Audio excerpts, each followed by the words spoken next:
سر نوید اکبر آج نیوز سے.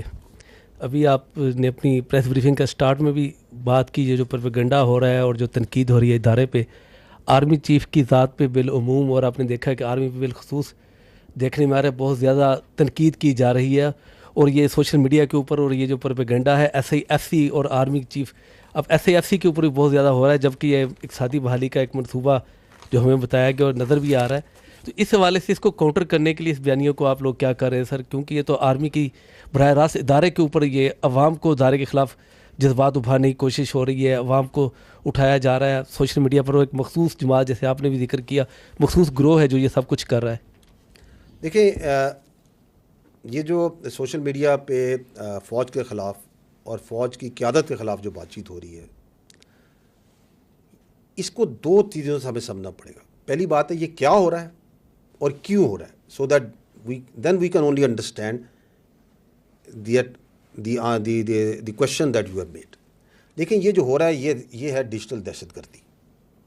Is nothing but digital terrorism. جس طرح ایک ٹیررسٹ ویپن ہتھیار پکڑتا ہے، بم پکڑتا ہے، اور اس کے ذریعے اپنی جو ول ہے وہ امپوز کرتا ہے سوسائٹی پہ اور اپنے ارد گرد، یہ ڈیجیٹل ٹیررسٹ موبائل کے ذریعے، کمپیوٹر کے ذریعے، جھوٹ کے ذریعے، پروپیگنڈے کے ذریعے، فیک نیوز کے ذریعے اضطراب پھیلا کے اپنی ول امپوز کرتا ہے. تو they are both doing the same thing. جو دہشت گرد ہے وہ آپ کو پتہ ہے کہ یہ دہشت گرد ہیں، یہ دہشت گرد ہیں، ان کے یہ نام ہے، یہ گروپ ہے، یہ ہے. ڈیجیٹل دہشت گرد کا تو کبھی کبھار پتہ ہی نہیں ہوتا کہ یہ ہے کون. وہ بے نامی اکاؤنٹ ہے، کہاں سے چل رہا ہے، کون سے ملک میں بیٹھا ہوا ہے، پاکستانی ہے یا نہیں ہے، مسلمان ہے یا نہیں ہے، کچھ نہیں پتہ. کیا اس کے تانے بانے مل رہے ہیں، فزیکلی کس جگہ لوکیٹڈ ہے. لیکن دونوں میں ایک بڑی مزدار الائنمنٹ ہے جو آپ کو نظر آ رہی ہے. وہ الائنمنٹ یہ ہے کہ دونوں کا ٹارگٹ جو سا ہے وہ فوج ہے. جو خارجی دہشت گرد ہے، جو فزیکلی دہشت گرد کر رہا ہے، وہ بھی فوج پہ، قانون نافذ کرنے والوں اور اداروں پہ اٹیک کر رہا ہے. اور جو ڈیجیٹل دہشت گرد ہے وہ بھی فوج کے اوپر، فوج کی قیادت کے اوپر، فوج اور عوام کے درمیان کے رشتے کو کمزور کرنے کے لیے اس پہ اٹیک کر رہا ہے. اور اس کے لیے وہ سہارا لے رہا ہے جھوٹ کا، پروپیگنڈے کا، فیک نیوز کا. So they are doing the same thing. ایسے ہی ہے نا. اب ڈیجیٹل دہشت گرد کو کس طرح ڈیل کرنا ہے؟ فزیکل دہشت گرد کو تو آپ آئیڈینٹیفائی کرتے ہیں، آپ اس پہ انٹیلیجنس بیسڈ آپریشنز کرتے ہیں، آپ جاتے ہیں، آپ اس کو نیوٹرلائز کرتے ہیں، اینڈ وی ڈو اٹ. جو ڈیجیٹل دہشت گرد ہے اس کو قانون نے روکنا ہے، اس کو مانیٹرنگ نے روکنا ہے، اس کو ریگولیشن نے روکنا ہے، اس کو سزاؤں نے روکنا ہے. کیونکہ یہ آپ دنیا میں، یہ پہلے بھی ہو رہا ہے نا، تو آپ دیکھیں دنیا میں لوگ جو فیک نیوز ہے، پروپیگنڈا ہے، اس کو ایسے ہی روکتے ہیں. آپ ویسٹرن میڈیا کو فالو کریں، وہاں آئے دن ذرا سی ایک بیہودہ پوسٹ کے اوپر ایک فیک نیوز نکالنے بڑی سخت کڑی سزائیں دی جاتی ہیں. ہر روز آپ دیکھیں ایسے ہی ہوتا ہے. بڑی سخت مانیٹرنگ ہوتی ہے، بڑے اسٹرانگ چیکس اینڈ بیلنسز ہیں. آپ کے ملک میں آپ نے بھی خود کہا کہ کچھ عرصے سے، کیا ایک تواتر سے فوج کی قیادت کے خلاف اور اداروں کی قیادت کے خلاف کیا بیہودہ سے بیہودہ بات چیت نہیں کی گئی؟ کیا فیک نیوز نہیں پھیلائی گئی؟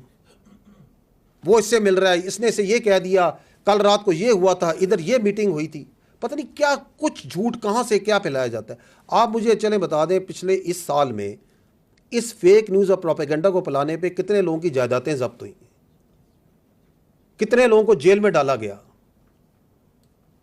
اس کے بجائے اس کے کہ اس کے خلاف قانون اور عدالتیں اور ریگولیشن یہ آگے بڑھیں، ان کو مزید سپیس دی جاتی ہے.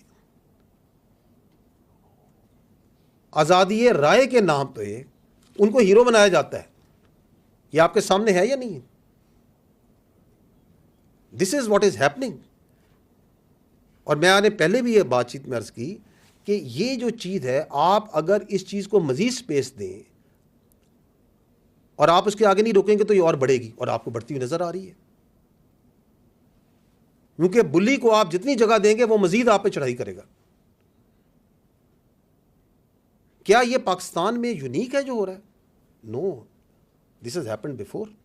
آپ ماضی قریب میں دیکھیں، یہ پاکستان میں جو دہشت گردی اور ڈیجیٹل دہشت گردی ہے، اس کا کچھ حصہ یہ جو عراق ہے، سیریا ہے، یہ آپ کے سامنے لیبیا ہے.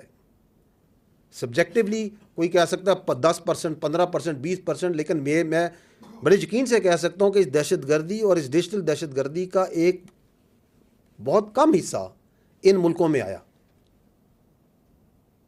اسی طرح نفرتیں پھیلائی گئیں، اسی طرح مسٹرسٹ پھیلایا گیا، اسی طرح ان کی فوج پہ، قانون نافذ کرنے والے اداروں پہ اٹیک کیا گیا، فزیکلی بھی کیا گیا، ذہن سازی ذہنوں کے ذریعے بھی کیا گیا یا نہیں کیا گیا.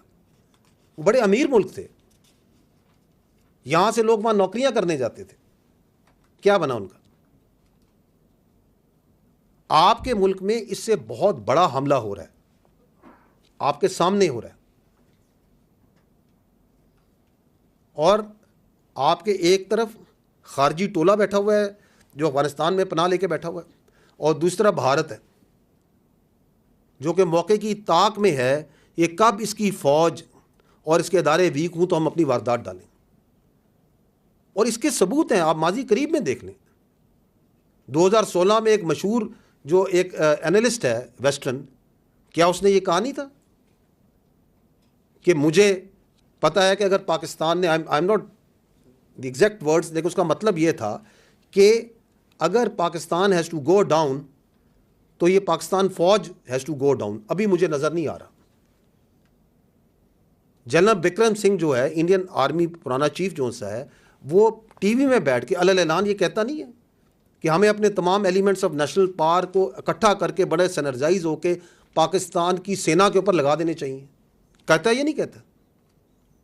یہ بڑی ماضی قریب کی باتیں. اجے ڈوول کیا بولتا ہے انڈیا کے اندر، جو ان کے پبلکلی وہ کہہ رہے ہیں،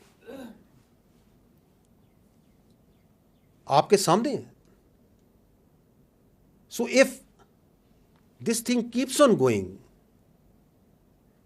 and we don't stand in front of this digital terrorism through laws, through regulations, through monitoring, through regulation, تو یہ ملٹیپل افیکٹس ہوگا، اس کو مزید اسپیس ملے گی.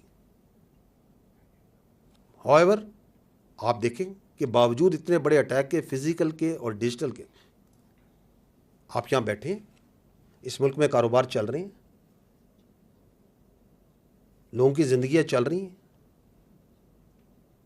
اس لیے کہ یہ فوج، قانون نافذ کرنے والے ادارے دن رات اس کے آگے کھڑے ہیں، شہادتیں دے رہے ہیں، آپریشنز کر رہے ہیں. بٹ جس طرح ایپیکس کمیٹی میں کہا گیا تھا، جس طرح میں آج بھی کہہ رہا ہوں، the time has come where the whole nation has to stand.